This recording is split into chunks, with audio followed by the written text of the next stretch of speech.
"What must I do to marry you, human?" Lady Sarathis asked, and the room didn't go silent. It stopped, like someone had reached into reality and turned the volume down to zero. Ethan Cole stood exactly where he had been standing for the past 23 minutes, slightly off to the side of a chamber he had no business being in, wearing a standard-issue technical uniform that fit like it had given up halfway through its career, and he was fairly certain that whatever was happening right now was not part of his job description. The council chamber stretched wide and polished around him, curved walls shimmering with embedded data streams that moved like patient constellations, every surface too clean, too precise, the kind of place where mistakes were noticed and remembered. Except right now, no one was noticing anything except him. A general with more medals than visible patients had frozen mid-breath. A diplomat's hand hovered inches above a translation console, as if unsure whether touching it would restart the universe. Even the Central Advisory AI, which had interrupted at least 4 conversations in the last 10 minutes alone, had chosen this exact moment to develop a deep respect for silence. Ethan blinked once, slow, deliberate, because fast movements felt like a commitment he wasn't ready to make. "I feel like I missed a meeting," he said, mostly to himself, because saying it out loud somehow made the situation feel slightly less like a trap. No one laughed, which seemed fair. Lady Sarathis stood a few feet in front of him, close enough that he could see the subtle shift of light along her skin, a pale metallic tone that caught the chamber's glow and held it like it belonged there. She looked almost human in the way a perfectly designed sculpture might look almost alive, except for the ears, long, elegant, angled forward now with a focus that felt less like curiosity and more like inevitability. Her posture was flawless, her presence controlled down to the smallest detail, the kind of control that didn't need to announce itself. She took one step closer, measured, quiet, and the floor beneath her seemed to acknowledge the movement with a faint hum, as if even the architecture was paying attention. "I am not repeating myself," she said, her voice lower this time, not louder, just closer, as though volume had become unnecessary. Ethan exhaled slowly, considering his options, which appeared to be limited to answering a question he did not understand or continuing to stand there until someone declared this a misunderstanding and reset the room. He chose a third option, because that had worked for him before in situations that made slightly more sense. "I'd start with context," he said, tone even, the kind of calm that came from years of pretending things were fine until they actually became fine. A flicker passed through her expression, not quite a smile, not quite anything human, but something that suggested he had not failed whatever test this was. Behind her, one of the suspended data arrays pulsed suddenly, light rippling outward in a pattern that didn't match any of the chamber's standard processes, drawing a sharp inhale from someone who clearly knew what they were looking at. Ethan glanced past her, then back, because whatever that was, it had just decided he was involved. Sarathis's gaze did not waver. If anything, it softened by a degree so small it would have been easy to miss if the entire room hadn't already trained itself on every movement she made. "You want an explanation?" she said quietly, as if acknowledging a reasonable request rather than delaying something inevitable. Ethan gave a small nod, because that seemed like the safest possible response. She studied him for a moment longer, and for the first time since she had spoken, something shifted in her posture, a fraction less command, a fraction more something else, something older, heavier. "You already did," she said, and for a second, Ethan was absolutely certain that whatever answer he was supposed to have, he did not remember giving it. The silence did not break so much as shift, like something large and invisible adjusting its weight, and Ethan became aware of a low hum threading through the chamber that had not been there before, or maybe had always been there, and he had just never mattered enough to notice it. "I already did what?" he asked, because clarity felt like a reasonable goal even if the situation clearly did not. Lady Sarathis did not answer immediately, which somehow carried more weight than if she had, her gaze still fixed on him with a precision that suggested she was not looking at his face so much as through it, past it, into something he did not have access to. Behind her, the suspended data arrays shifted again, patterns folding into new configurations, and a thin line of light extended from the system toward Ethan's position, stopping a few inches from his chest as if reconsidering its life choices.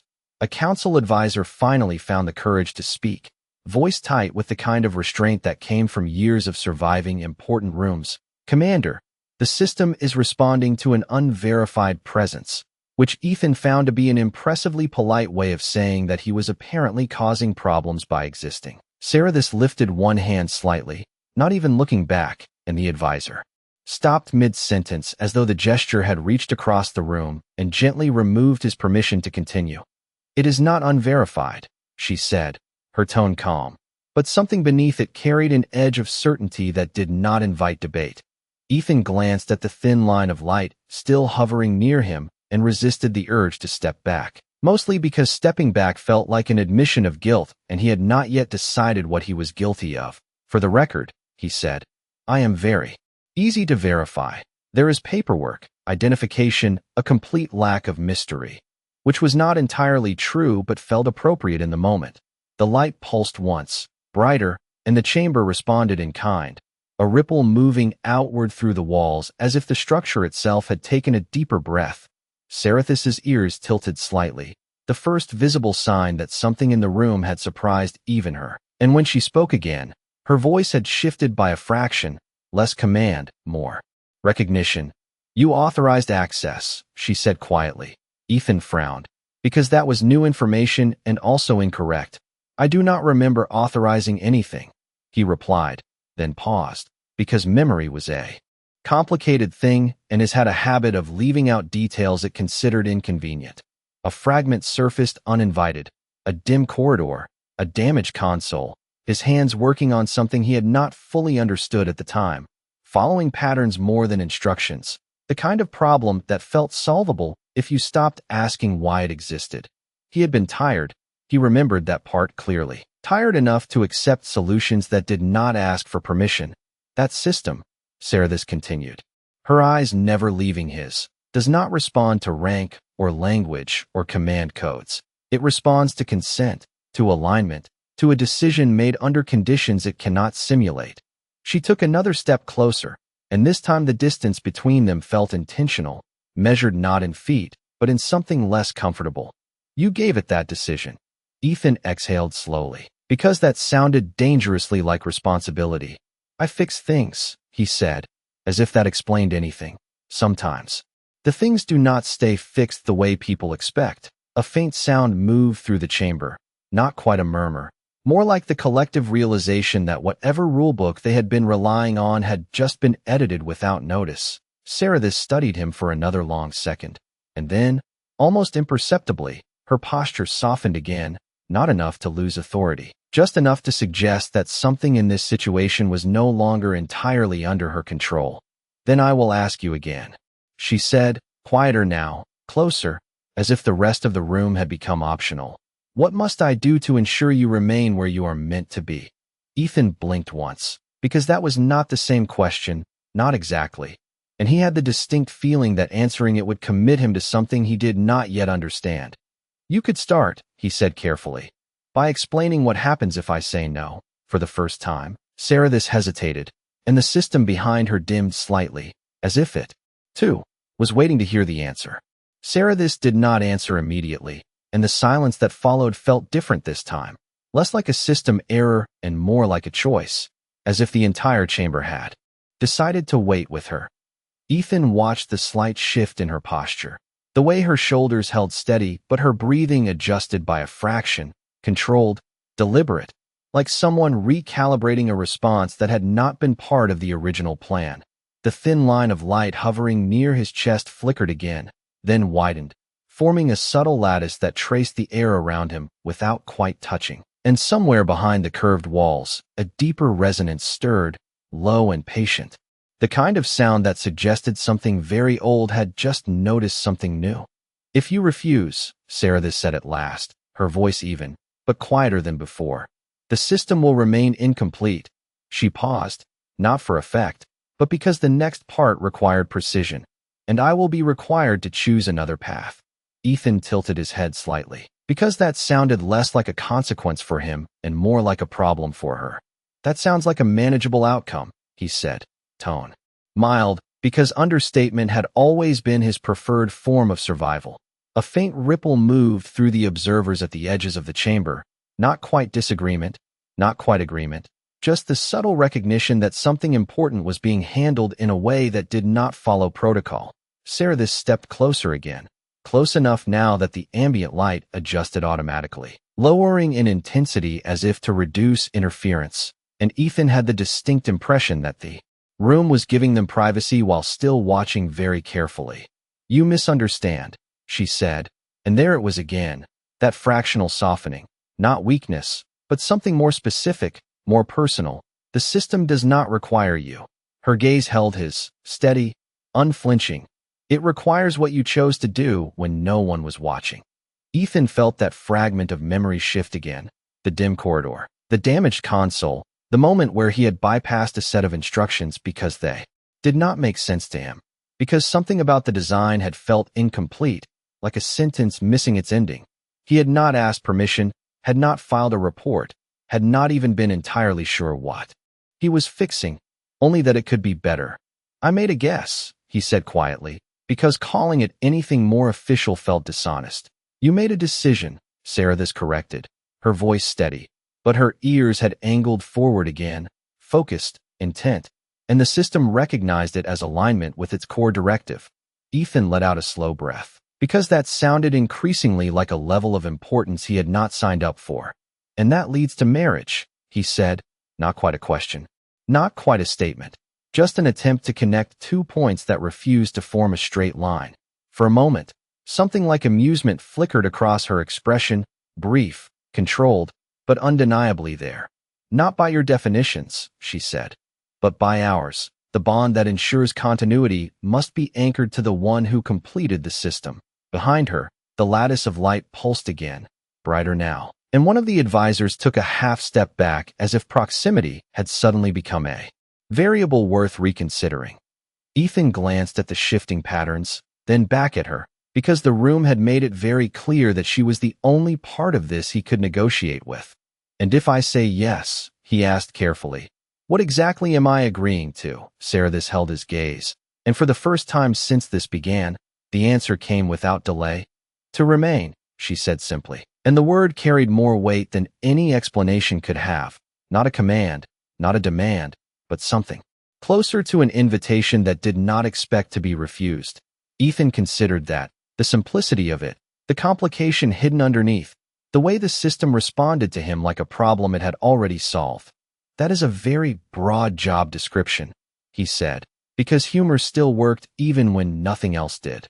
This time, the corner of her mouth moved again, just slightly, and the chamber, which had been holding its breath for what felt like an unreasonable amount of time, seemed to ease. "By a fraction. Then allow me to clarify," she said, her voice lower now, closer, as the lattice of light tightened subtly around him, not restrictive, not threatening, just present. "You are not being asked to become something new." Her eyes did not leave his. "You are being asked to stop pretending you are not already essential." And for the first time, Ethan was not entirely sure how to argue with that.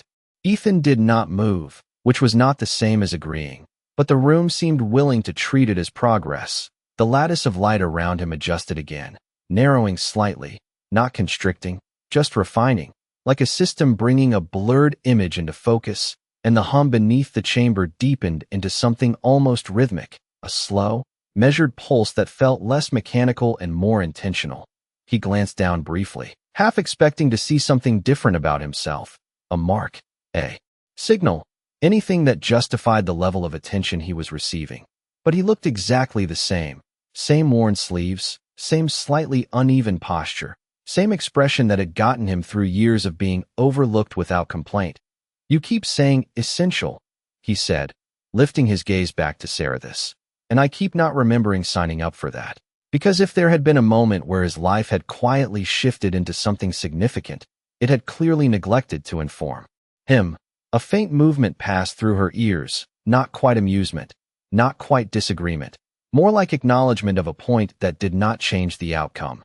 "Importance is not assigned by agreement," she replied, her tone calm, but closer now, as if the conversation had narrowed to just the two of them and the rest of the chamber had become background detail. Behind her, one of the council members shifted his weight. The soft sound of fabric against polished flooring suddenly loud in the stillness, a reminder that there were witnesses to whatever this was becoming. Ethan exhaled slowly, because he could feel the shape of the situation forming around him, and it had edges he did not fully understand yet. "Let me try something simpler," he said. "What happens to me if I accept?" Because staying sounded deceptively easy when it was presented as a single word. Sarah studied him for a moment, her gaze steady, searching in a way that suggested she was not just listening to his words but measuring the intent behind them. And when she answered, her voice carried that same quiet precision, but something warmer threaded through it now, subtle, controlled, but present. "You remain where the system can reach you," she said, then added, "and where I can." As if the second part had not been part of the original explanation but had insisted on being included anyway. Ethan blinked once at that. Because the distinction mattered more than he expected it to, the lattice pulsed again, brighter, and a new pattern unfolded within it, faint outlines forming, incomplete shapes that suggested structure without fully revealing it, like blueprints that had decided to introduce themselves gradually. "And if I do not?" he asked, because he had learned that unanswered alternatives had a habit of becoming problems later. This time, Sarah did not hesitate, but her answer came softer, not weaker, just more honest. "Then the system will adapt," she said, "but it will not be the same." Her eyes did not leave his, and neither will I. That landed differently, not as a threat, not even as pressure, but as a statement of consequence that extended beyond protocols and processes. Ethan let that sit for a second, because it felt like the first piece of information that actually belonged to him, something he could evaluate without needing a translation. "You are very direct about all of this," he said, because it seemed worth noting. A faint curve touched the corner of her mouth. Brief, controlled, but real enough to register. "Clarity reduces error," she replied. Then, after the smallest pause, "And I have no interest in errors where you are concerned." Somewhere behind them, the advisory AI finally made a quiet attempt to reassert itself, a soft chime indicating it had regained the ability to exist. But it did not interrupt, it only observed, as if it had decided that this conversation outranked its usual authority. Ethan glanced once more at the shifting lattice, then back at her, because the choice in front of him was no longer abstract. It had shape, weight, implications that reached further than he could see. "You realize," he said carefully, "that from my perspective, this started about 10 minutes ago, because context still felt like a missing variable." Sarah inclined her head slightly, a precise, measured movement, and for the first time since she had approached him, there was something almost resembling patience in her expression. "From mine," she said quietly. "It began the moment you chose to fix something you did not understand." Her gaze held his, steady, certain, "And I have been waiting for you to arrive ever since." The lattice brightened once more, the patterns within it sharpening just enough to suggest recognition. And Ethan had the distinct impression that whatever this system was, it had already decided where he belonged, and the only thing left was whether he was going to agree with it. The chamber did not move, but Ethan had the distinct feeling that something in it had leaned closer, like a listener deciding the story had finally reached the part that mattered. The lattice around him sharpened again, lines tightening into clearer geometry, faint arcs connecting at angles that suggested purpose rather than decoration. And for a brief second, he could almost understand it, not in words, but in structure, like recognizing the rhythm of a language he did not speak. "Waiting is a strong word," he said, because it felt safer to challenge that than everything else. "Most people settle for hoping." Sarah's gaze did not waver, but her ears shifted slightly, a subtle adjustment that carried something closer to acknowledgment than correction. "Hope is passive," she replied. This was not.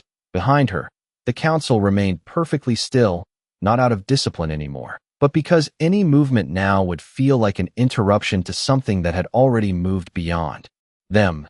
Ethan let out a quiet breath, because the situation had crossed from unusual into something far less optional, and he could feel the shape of it pressing in from every direction. "You are asking me to stay," he said slowly, "in a place I was not supposed to matter." Because that part still felt important, The gap between where he had been and where he was being placed. Sarathis took another step closer, closing the distance until the lattice adjusted again, narrowing just enough to account for both of them. The light refracting softly across her features, emphasizing the calm precision of her expression. "You mattered," she said, her voice quieter now, but firmer. "Before you understood that you did." Ethan considered that, turning it over the way he had turned over broken systems in the past, looking for the part that did not fit, and finding, uncomfortably, that this time it all aligned too well. The fragment of memory surfaced again, clearer now, not just a corridor, but the smell of overheated circuits, the faint flicker of failing light panels, the console that had not responded the way it was supposed to until he had stopped following the instructions and started following the pattern. He had not fixed it because he was told to. He had fixed it because leaving it broken had not made sense. "I did not know it was yours," he said quietly, because that felt like the missing piece, the assumption that he had interfered with something important without realizing whose it was. A faint pause followed, and for the first time, Sarathis's composure shifted in a way that was not calculated, not strategic, just real, her gaze softening by a fraction that carried weight precisely because it was so controlled. "It was not," she said. "Not until you completed it." The words settled into the space between them, and the lattice responded with a slow, steady pulse, as if confirming the statement in a language made of light instead of sound. Ethan blinked once, because that was not how ownership was supposed to work, not in any system he had ever dealt with, and yet the chamber, the council, the very structure of the place seemed to accept it without question. "So I accidentally built something important," he said, because summarizing complex problems into simple sentences had always helped him think. "You revealed what it was meant to be," Sarathis corrected, and there was that note again, something just beneath the surface, not emotion exactly, but the edge of it. The advisory AI chimed softly again, this time projecting a faint holographic layer near the far wall, data cascading in ordered streams. But even that kept its distance, as if unwilling to intrude on the center of the room. Ethan glanced at it briefly, then back at her, because the decision was still his, even if everything around him acted like it had already been made.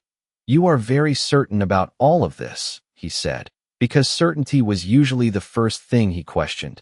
Sarathis held his gaze, steady, unflinching, and when she spoke, her voice carried that same quiet clarity, but now there was something else beneath it, something that felt less like command and more like truth. "I am certain about you," she said, and for a moment, the entire chamber seemed to recognize the difference. The lattice brightened once more, the patterns within it resolving further, not fully revealed, but no longer abstract, and Ethan realized that whatever this system was, whatever it connected, it was not waiting for instructions anymore. It was waiting for him. He let out a slow breath, because there were moments when stepping back was still an option, when saying no would return things to something resembling normal, and this was almost certainly one of those moments. "And if I am not," he said carefully, "what you think I am." Sarathis did not look away, did not hesitate, and her answer came with a calm certainty that left no room for doubt. "Then you would not be here," she said, and the way the system pulsed around them made it very clear that, for once, he did not have a better argument. The system pulsed again, not louder, but deeper, as if it had reached a layer of itself that had been dormant for a long time, and Ethan felt it more than heard it, a subtle pressure in the air that did not push, did not demand, just existed with quiet certainty. He shifted his weight slightly, the motion small but noticeable in a room that had learned to treat even breathing as significant, and for the first time since this began, he looked away from Sarathis, just for a second, letting his gaze move across the chamber, the silent council, the hovering data streams, the architecture that seemed less like a place and more like a decision someone had made a very long time ago and never questioned. "You built all of this around something like that," he said, not really asking, because the answer was already written into every surface around him. Sarathis followed his glance briefly, then returned her attention to him, because that was where the focus remained, where it had always been. "Not around it," she said, her voice steady. Because of it, that distinction settled in with more weight than it should have, and Ethan exhaled slowly. because he was starting to understand that this was not about a system he had fixed or a structure he had interacted with. It was about something that had been waiting to recognize him long before he had known it existed. The lattice tightened again, not restricting, just refining, its lines aligning more precisely with his position, responding to him in a way that felt less like scanning and more like acknowledgment, and the patterns within it shifted from abstract to intentional, forming connections that hinted at a larger design just beyond the edge of comprehension. You said it responds to a decision, he said, turning back to her, because that was the part that still felt like his, the only part that did not belong to her world. So what happens if I make a different one now? A faint movement passed through her ears, not surprise, but attention sharpening, and when she answered, her voice carried that same calm certainty. But there was something else there now, something quieter, something that did not try to control the outcome. Then, the system will adapt, she said, repeating the earlier statement. But this time it felt less like a technical explanation and more like an acknowledgement of his autonomy. But it will remember the first choice. Her gaze held his, steady, unwavering, because that is the one made without expectation. Ethan considered that, the idea that the most important thing he had done had been the one he had not known mattered, and it settled somewhere uncomfortably close to truth. He had not been trying to change anything significant, had not been trying to become anything more than what he was. And yet here he was, standing in a chamber that had clearly decided he was something else entirely. That seems unfair, he said, because it did. The way a single moment could outweigh everything that came after it. A faint, almost imperceptible shift touched Sarethus's expression, not disagreement, not correction, but something closer to understanding.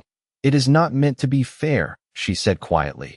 It is meant to be accurate. Behind her, the advisory AI projected another layer of data, this time more stable, structured, as if it had finally aligned itself with the reality unfolding in the room, and within it, a series of patterns resolved into something resembling a map, not of space, but of connections, pathways that intersected at a single point that corresponded exactly with where Ethan stood.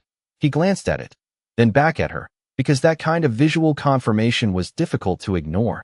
You realize this still sounds like a very complicated way of saying I got lucky, he said, because reducing things to something manageable had always helped him keep his footing. Sarethus stepped closer again, close enough now that the distance between them felt intentional rather than incidental, and the lattice adjusted once more, accommodating both of them within its structure as if it had always been designed to do so.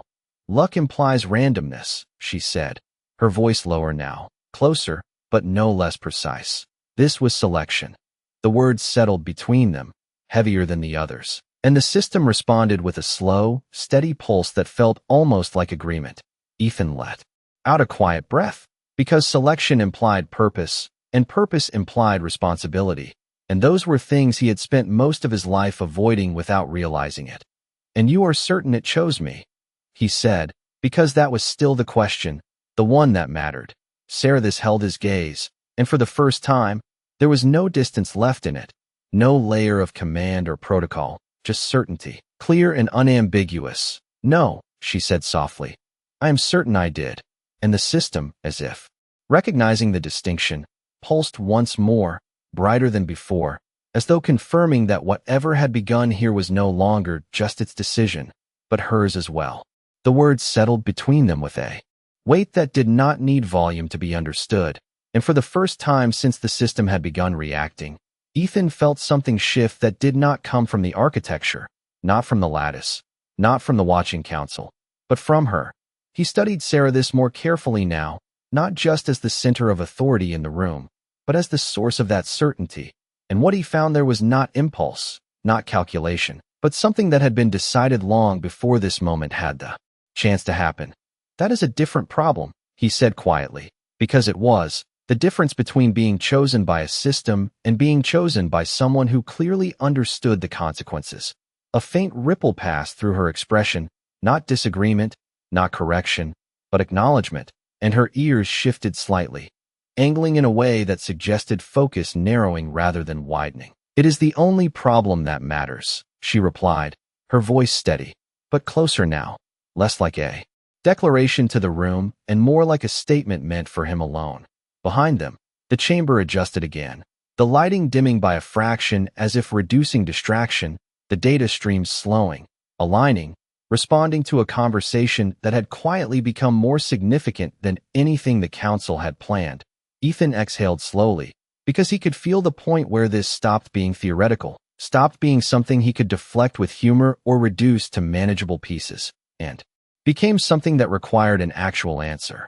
"You are asking me to stay because of something I did once without knowing it mattered," he said, not as a challenge, but as a summary, because clarity still felt like the only stable ground available. Sarathis did not move away, did not look past him, did not soften the statement into something easier.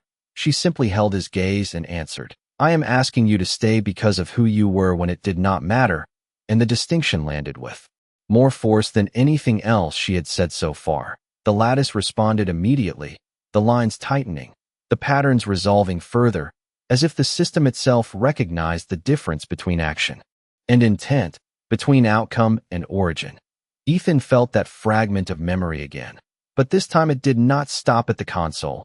It expanded, filling in the spaces he had ignored before, the quiet decision to keep working when it would have been easier to walk away, the refusal to leave something broken just because it was not his responsibility, the small, unremarkable choice that had never felt like anything worth remembering until now.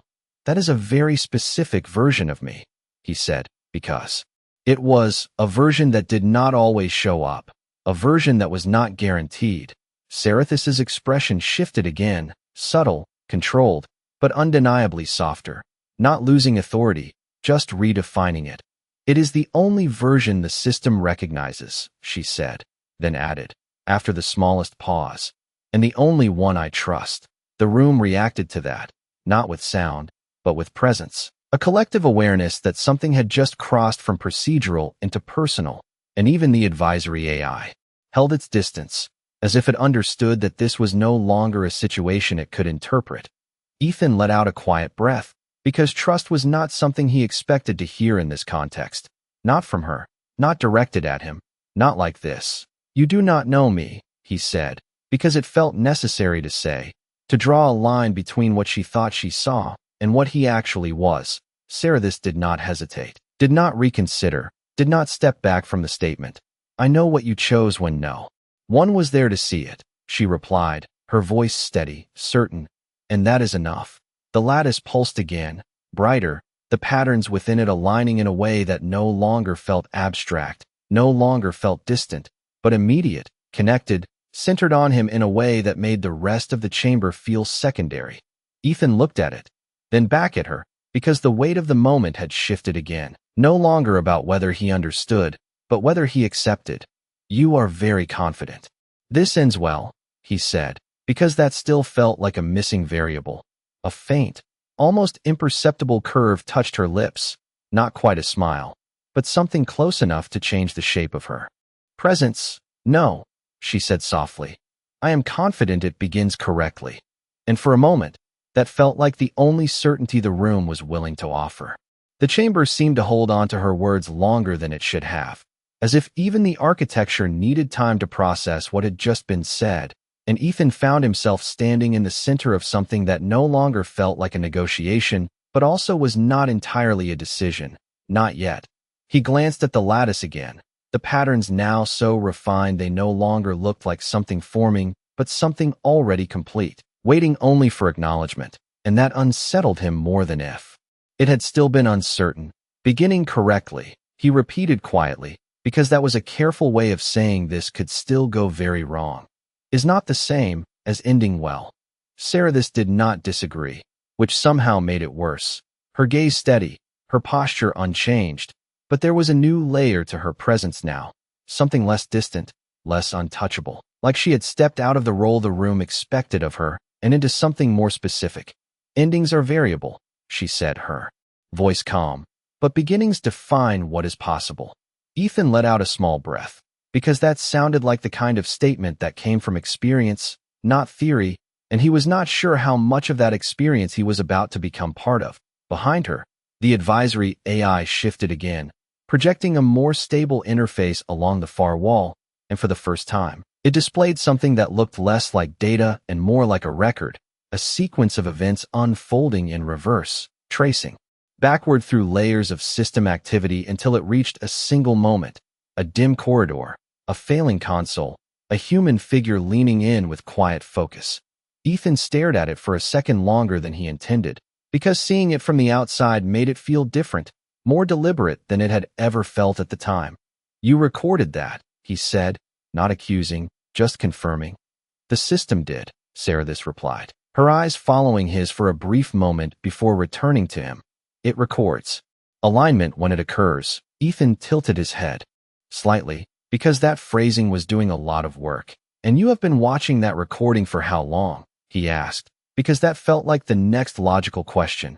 For the first time, there was a pause that was not about precision, not about choosing the right words, but about deciding how much to reveal. "Long enough to understand what it meant," she said finally. And while that did not answer the question directly, it answered it enough. The lattice pulsed again, and this time it extended slightly outward, not enclosing, not restricting, just reaching, as if inviting something rather than claiming it. Ethan looked at it, then back at her, because the shape of this moment had narrowed to something very simple and very complicated at the same time. "You are asking me to stay because of a decision I made when I was not trying to be anyone important," he said, because that was still the part he trusted the most. Sarathis stepped closer again, close enough now that the space between them felt intentional, measured in inches rather than feet, and the ambient light adjusted once more, softening, narrowing, as if the rest of the chamber had agreed to step back. "I am asking you to stay because that is who you are when nothing is expected of you," she said, her voice lower now, not less certain, just more personal. Ethan held her gaze, because this was the part where he either stepped forward or stepped away. And for once, both options felt equally real. "And if I am not that person all the time," he said, because consistency had never been his strongest trait. Sarathis did not hesitate, did not soften the answer into something easier. "No one is," she said quietly. "But the system does not require perfection, only truth." The words settled between them, and the lattice responded immediately, the patterns within it aligning with a clarity that felt almost final, like a question that had reached the point where it no longer needed to be asked. Ethan glanced once more at the projection on the wall, the version of himself he barely recognized as significant, then back at the woman who clearly did, and he realized that this was not about being ready, it was about being willing. "You understand," he said carefully, "that staying here changes things I have not even thought about yet." Sarathis inclined her head slightly, a precise, measured acknowledgment. "Yes," she said, "and leaving does the same." The simplicity of that landed harder than anything else, because it removed the illusion that one choice was safer than the other. The chamber remained still, the council silent, the system waiting, and for the first time since this began, Ethan felt the moment settle into something that belonged to him. Not to the architecture, not to the protocol, not even to her, but to him. He drew a slow breath, because whatever he said next would not just answer a question, it would define the path that followed. And for once, that felt less like pressure and more like clarity. The chamber did not rush him, which somehow made the moment heavier, as if time itself had agreed to slow down just enough to ensure he understood what he was doing. Ethan stood there, the lattice of light steady around him now, no longer shifting, no longer searching, just waiting, like it had already found what it needed and was simply giving him the courtesy of catching up. He looked at Sarathis, really looked this time, not at the authority she carried, not at the precision of her posture, or the controlled power in her voice, but at the quiet certainty behind it, the kind that did not come from command but from patience, from waiting for something that could not be forced. "You are very calm about this," he said, because if their positions were reversed, he suspected he would have handled it with significantly less composure. A faint, almost imperceptible shift touched her expression, something close to honesty. "I am not calm," she said quietly. "I am certain," and the distinction settled into the space between them with more weight than any declaration she had made before. Ethan let out a slow breath, because certainty was not something he had ever relied on, not in the way she did, not in the way the system clearly did, and yet here he was, standing in the center of both, being asked to respond as if he belonged there. He glanced once more at the projection along the far wall, the recorded version of himself making a quiet, unremarkable decision that had somehow led here. And for the first time, he did not see it as accidental. He saw it as consistent, not with who he thought he was, but with who he had always been when no one was watching. "You are asking me to stay," he said again, not because he needed to confirm it, but because saying it out loud made it real, made it something he could actually answer. Saradis inclined her head slightly, the movement precise, but there was nothing distant in it now, nothing guarded, just acknowledgment. "Yes," she said, and this time the word did not carry command, it carried invitation. Ethan considered that, the simplicity of it, the complexity beneath it, the way it did not try to convince him, did not try to pressure him, just existed as a choice. He shifted his weight slightly, a small movement in a room that still treated him like the center of everything. And then he let out a quiet breath, because at some point, thinking stopped being useful and answering became necessary. "All right," he said, his voice even, not dramatic, not amplified, just clear. "I will stay." The effect was immediate, not explosive, not overwhelming, but undeniable. The lattice brightened, not sharply, but steadily, like something settling into place, the patterns locking with a precision that felt final, complete, and the low hum beneath the chamber deepened into something almost like relief. Around them, the council did not react with sound, but the shift was there, subtle, controlled, a collective adjustment to a new reality that had just been confirmed. Saradis did not step back, did not look away, but something in her posture changed, the slightest release of tension, the smallest adjustment that suggested this outcome had not been guaranteed, only hoped for. "Then it begins," she said, her voice softer now, but no less certain, and for the first time, there was no distance left in it at all. Ethan gave a small nod, because that felt like the appropriate response to something he did not fully understand but had chosen anyway. "That seems to be a theme," he replied, because humor still worked, even here, even now. A faint curve touched her lips again, not restrained this time, not hidden, just present, brief but real, and the system responded in kind, the light around them shifting from structure to something almost warm, almost alive. Ethan glanced at it, then back at her, because if this was the beginning, then he had at least one more question. "And the part where you asked what you had to do," he said, "because that had started all of this. Was that part of the system too?" Saradis held his gaze, and for a moment, the answer was not immediate, not automatic, but chosen. "No," she said quietly, and the simplicity of it carried more meaning than anything else she could have said. "That was just me." And for the first time since this began, Ethan realized that whatever came next was not just about a system that had recognized him, but about someone who had chosen him anyway.